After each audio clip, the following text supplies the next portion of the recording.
अस्सलामुअलैकुम dear students, आप सबको कमाल सर का सलाम पहुंचे।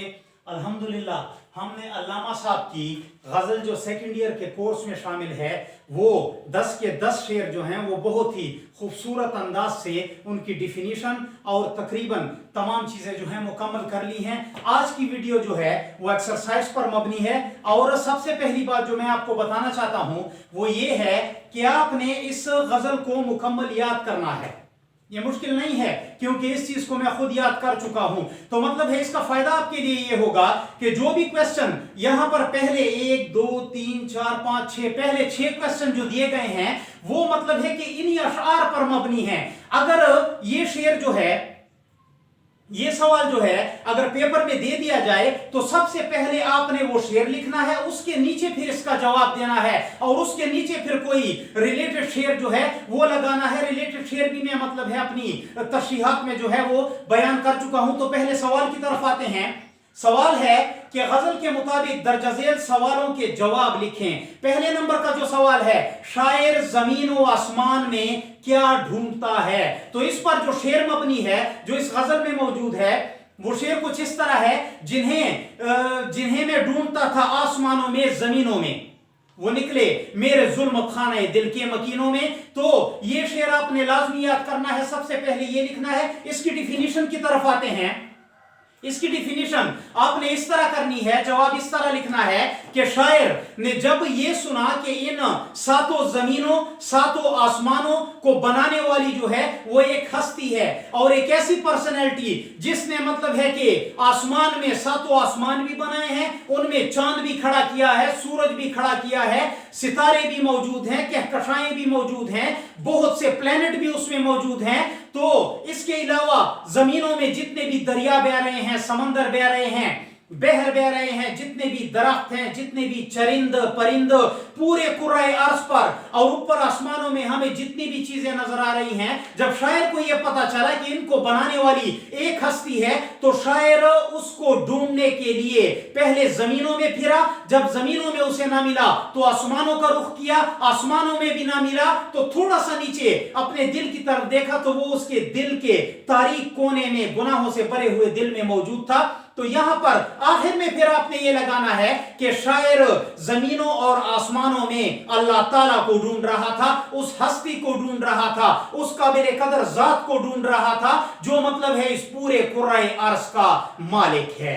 दूसरे नंबर का सवाल जो है, वस्ल का वक्त जल्द क्यों बीत जाता है। बीतना जो है वो गुजरने को कहते हैं, वस्ल जो है वो मुलाकात को कहते हैं, किसी के करीब होना, इस चीज को वस्ल कहते हैं। इसका अपोजिट वर्ड जो है, मुतजाद जो है, उल्ट जो है वो हिज्र आता है, हिज्र जुदाई को कहते हैं। तो फरमाते हैं कि वस्ल का वक्त जल्द क्यों बीत जाता है, ये शेर पर मबनी है और वो शेर जो है वो ये है कि महीने वस्ल के घड़ियों की सूरत उड़ते जाते हैं मगर घड़ियां जुदाई की निकलती हैं महीनों में। शायर फरमाता है अल्लामा इकबाल रहमतुल्लाह अलैह कि जो खुशी के दिन होते हैं, जो इंसान के आराम के दिन होते हैं, सुकून के दिन होते हैं, जिन दिनों में इंसान खुशी या मुसरत महसूस करता है वो बहुत जल्दी गुजर जाते हैं। शेर की तरफ अगर आप चले जाएं जहां पर मैंने डिफिनीशन की है तो वहां पर मैंने एक आशिक की मिसाल भी दी थी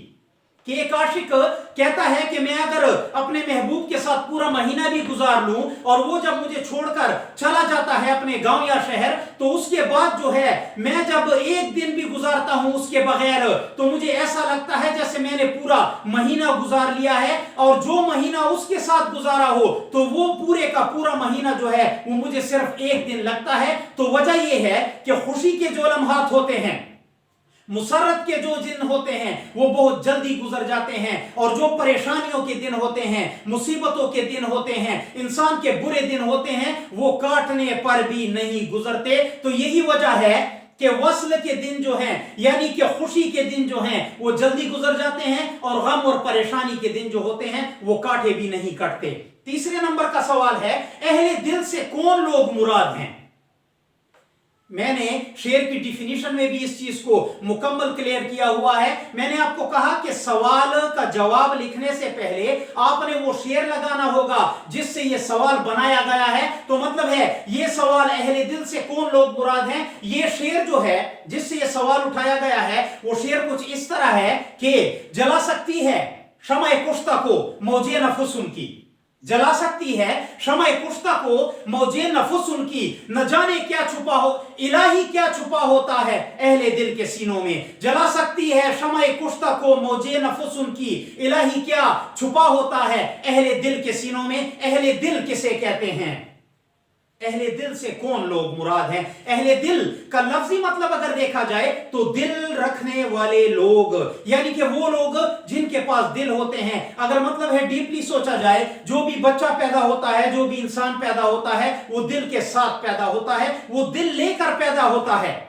लेकिन उनको अहले दिल नहीं कहा गया कि जिसके पास दिल हो। अहले दिल यहां पर अल्लामा साहब ने, डॉक्टर साहब ने उन लोगों को कहा है कि जो मुत्तकी और परहेजगार हैं, जो अल्लाह लोग हैं, जो अल्लाह ताला के रास्ते को मजबूती से पकड़े हुए हैं। इनमें सहाबा भी आते हैं, इनमें तबई ताबीन भी आते हैं, इनमें बुजुर्ग भी आते हैं, इनमें वली भी आते हैं, इनमें पीर भी आते हैं, इनमें कलंदर भी आते हैं। ये तमाम पर्सनैलिटीज जो हैं इनको अहले दिल कहा गया है। और क्यों कहा गया है, क्योंकि इनके दिलों में ईमान की रोशनी जो है वो 24 घंटे जो है वो रोशन रहती है। और ये भी कहा गया है कि ये वो लोग हैं जो बुझी हुई मोमबत्ती को अगर फूंक मारते हैं तो वो जल उठती है। और आजकल के जो अहले दिल लोग हैं जिनके पास सिर्फ नाम का दिल होता है, वो क्या करते हैं, फूंक का इस्तेमाल जो है वो सिर्फ मोमबत्ती बुझाने के लिए करते हैं। और अहले दिल लोग, मुत्तकी और परहेजगार लोग जो होते हैं,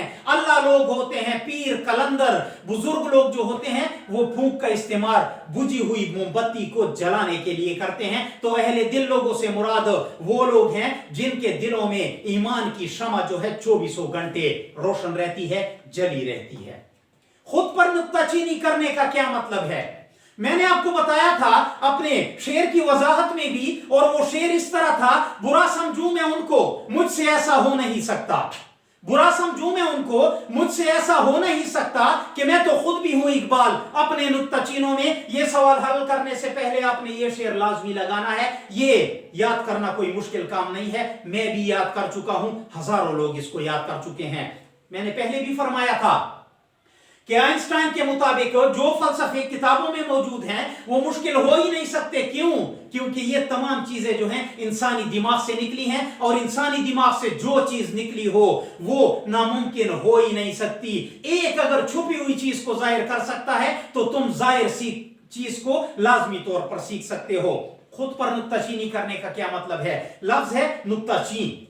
नुक्ताची कहते हैं उस शख्स को जो लोगों पर तनकीदें करता है, लोगों की बुराइयां बयान करता है, लोगों के ऐब निकालता है, ऐसे शख्स को नुक्ताचीन कहा जाता है। अल्लामा फरमाते हैं कि मैं खुद पर नुक्ताचीनी करता हूं। क्यों, क्योंकि अभी तक लोग जो हैं मुझे बुरा समझ रहे हैं। मेरा कोई हक नहीं बनता कि मैं किसी और के ऐब निकालूं, किसी और पर नुक्ताचीनी करूं, किसी और की गैबत बयान करूं। तो मतलब है अल्लामा फरमाने की कोशिश ये कर रहे हैं कि ए मुसलमान, जब तक तू अपने आप पर नुक्ताचीनी ना कर ले, मतलब क्या, जब तक तू अपने आप से वो तमाम के तमाम ऐब ना निकाल दे जो तुझ में मौजूद हैं, तो तेरा कोई हक नहीं बनता कि उन्हीं ऐबों के बारे में किसी दूसरे शख्स की बुराई बयान कर या उस पर नुक्ताचीनी कर। अगर तूने किसी दूसरे पर नुक्ताचीनी करनी है तो सबसे पहले तूने खुद पर नुक्ताचीनी करनी होगी। अपने आप से वो तमाम के तमाम ऐब जो हैं,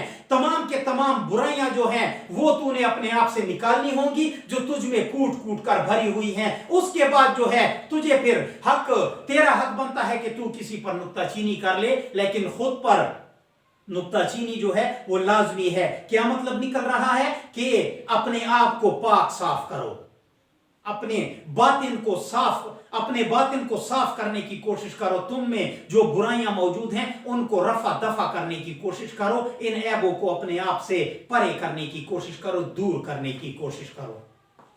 यदि बैजा की वजाहत करें, यदि बेजा का लफ्ज जिस शेर से लिया गया है वो शेर कुछ इस तरह है कि न पूछुन खिरका पोशों की इरादत हो तो देखिन को, न पूछिन खिरका पोशों की इरादत हो तो देखिन को, यदि बेजा लिए बैठे हैं अपनी आस्तीनों में। यदि बेजा की डेप्थ में अगर जाएं, गहराई में अगर जाएं, लुगत में इसके मानी देखे जाएं तो मानी निकलते हैं रोशन चमकदार हाथों के, रोशन चमकदार हाथों के। ये सनत तलमी का शेर है, इसमें तलमी बयान हुई है और वो लफ्ज है यदे बेजा।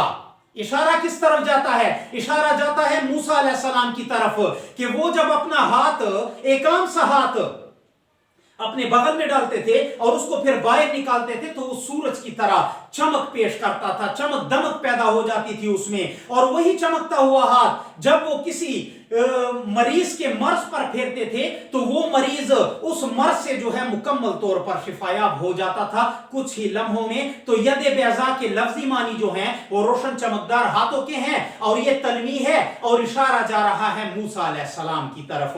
तो ये 6 सवालात जो हैं हमने कंप्लीट कर लिए हैं। इसके बाद जो है 4 सवालात हैं और वो ग्रामर के सवालात हैं। इसके लिए मुझे इसके बाद की वीडियो बनानी पड़ेगी, वो सिर्फ और सिर्फ ग्रामर पर मबनी होगी। देखिएगा जरूर, अपने दोस्तों से भी शेयर कीजिएगा और मुझे सपोर्ट करने की कोशिश कीजिएगा। अपना ख्याल रखिएगा। अल्लाह हाफिज।